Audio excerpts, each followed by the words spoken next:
Yo, so today I'm here to talk about the Teen Titans. Chances are, if you were a kid growing up in the kind of early to mid 2000s, you knew who the Teen Titans were. They were frankly everywhere, and their big thing was a show that ran from 2003 till 2006 for 5 seasons. People loved the Teen Titans, and while I admit I didn't see them kind of when I was a child, I didn't have Cartoon Network and the like. I did eventually catch a few episodes. I remember being on a cruise, and Cartoon Network was one of the channels that the TV was tuned into, so it was something we would watch. So, aside from having a successful cartoon from 2003 to 2006, and a somewhat divisive spin off that started in 2013, people know who the Teen Titans are. So it was a bit surprising last when it was announced either last year or 2 years ago that they were now doing a live action Teen Titans show, and gave I've never and to be honest with you, I have never seen an audience flip on a show so quickly in a positive way. Because when kind of the set photos and kind of pictures of the cast were coming in, people seemed to tear it apart. Like they were having nothing to do with it. I mean, specifically when photos of Starfire started rolling in, people were looking and go, "That looks nothing like the cartoon. Why isn't she orange?" And like, they seemed to tear apart and go, "This will be rubbish." But then when the show actually started, it appears people quietened down, and suddenly they were saying like, "Okay, this is a good show." Now, while I personally love the Arrowverse, mainly due to parts of just being able to, you didn't have to know every episode, you could just drop in and have a good time. I tried that with Titans, saw a few clips, and was like, I can't really piece this together. I don't know where it's going. But with the recent release of season one on DVD, I kind of felt like maybe it's time I sat down and give it a try. And you know what? I sat down, I gave it a try, and you know what? I think it's good. Really good. I mean, I wouldn't say this is similar to the Arrowverse. I mean, the Arrowverse had kind of a more team quality that was similar to Buffy, which I personally enjoyed and loved.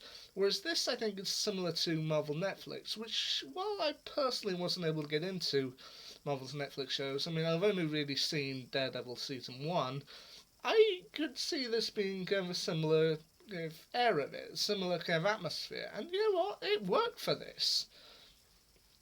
So Titans season one mainly focuses on you got the formation of the Titans. Now to start off with, I'm glad they called it Titans and not Teen Titans because while you can do teenage superheroes for a long time in the comics and the cartoons, in live action you really are a time bomb. And with the actors for specifically for Robin and well, out of the whole team, the only ones who was still technically a teenager was Tegan Croft, who played Rachel Roth, i.e. Raven, whereas the others, Ryan Potter, who played Beast Boy, and he was in his early 20s, and Brendan Thwaites and Anna Diop, who were Starfire and Robin, they're both in their early 30s. So it's probably best it's not just Titans and not Teen Titans.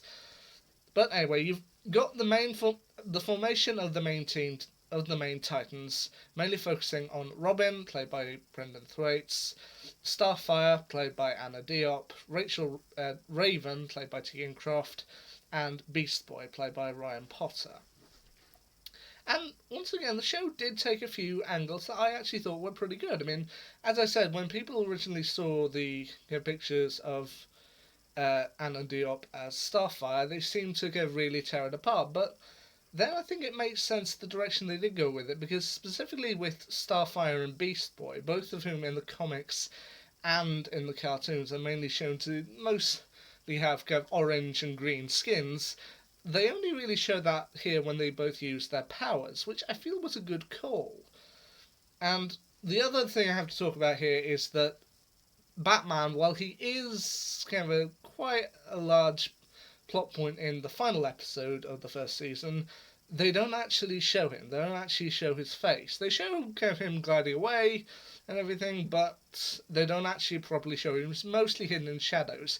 And to be honest, I think that's a good choice.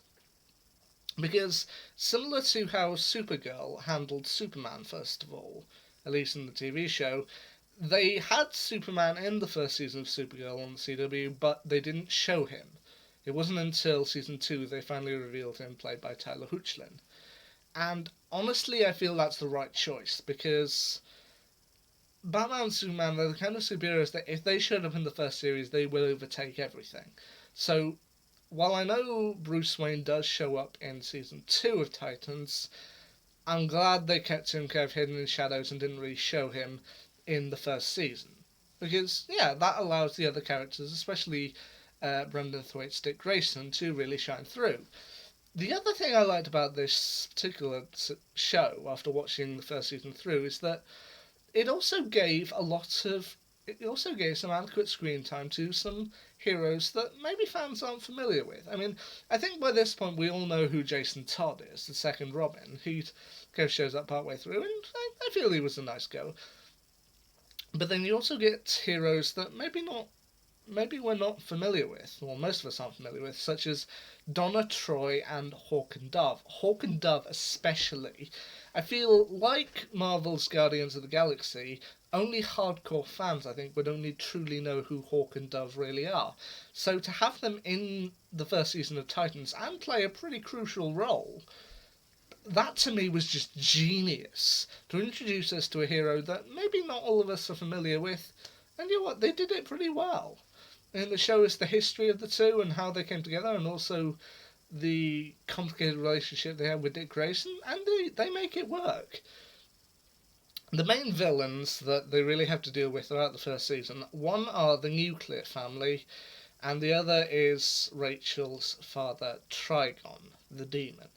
Now, I looked up the Nuclear family in my DC Comics encyclopedia, and it turns out they were an actual thing. And while they had a slightly different role or set of circumstances in the comics, I feel it's weird seeing something so sickly sweet, but also something truly sinister. And they really showed that with the Nuclear family. Trigon, I can't make too much of a appearance on, as he really only shows up in the last 2 episodes, but I hear they do make something of him in the second season. Now, the other thing people will bring up about the Titans is, where's Cyborg? Now, Cyborg in this case turns up in the spin-off of the show, Doom Patrol, which the Doom Patrol also do show up in season 1, with Beast Boy being a part of them, until he eventually decides to leave with the Titans. And in season 2, apparently they do meet Cyborg, played by an ex-Doctor Who actor, Jovian Wade.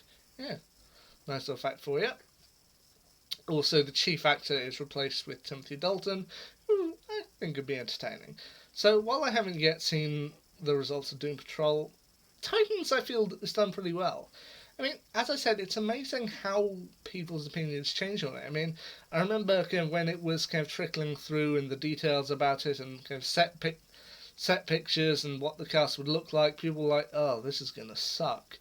But it seems that once everyone had kind of settled down, people grew to really like this show. And you know what? I think I do as well. I think this show is bingeable. I mean, they also gave apparently up things for season 2, with Jason Todd having a much bigger role, as well as supposed hints for Superboy and Krypto. Yeah, we'll have to wait and see for those. But you know what? Titans season 1, I think they did a pretty good job of it. I don't think it deserves all the hate it gets, and you know what? I've always said, well, I've said for a while that I personally think Marvel has done the better movies, but DC have done the better TV. You know what? I think that continues with Titans. So Titans season 1, I'd say if you haven't seen it yet, give it a shot. You know what? You might just be surprised. Anyway, until my next binge through, see ya.